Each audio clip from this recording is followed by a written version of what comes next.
Hi, my name is Hazel and I create tutorials, videos about lifestyle, traveling, freelancing, and life lessons. How to create YouTube thumbnail using mobile phone. First, create Canva account, then log in. Then search for YouTube thumbnail. You can choose a style, theme, and color.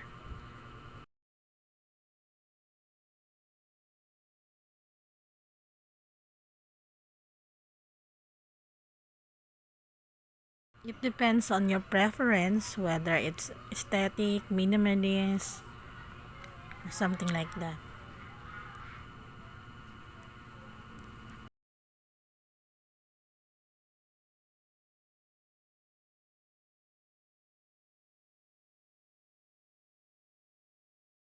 You can choose a theme, YouTube, business, so I click YouTube.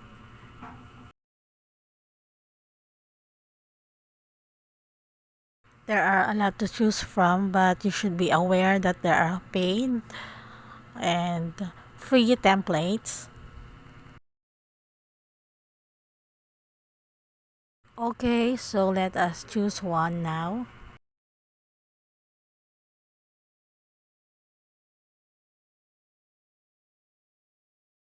You can replace this picture. You can choose and upload from your gallery. Or you can also add up or get pictures from Pixabay. You can edit the text.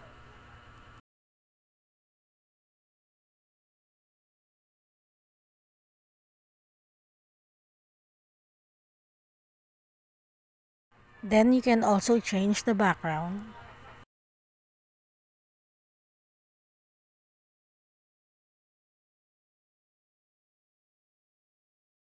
Once you're done with the editing, you can download,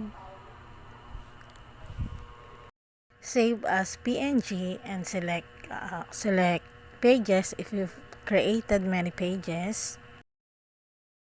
Wait for your design to get downloaded, and as you can see, I've used different design here. Once downloaded, you can now go to YouTube Studio and edit the video that you want to change the thumbnail. Click Edit. Click on the pencil icon to edit the thumbnail. You can click on Change to change the thumbnail, or you can choose on the images provided. Then click Save.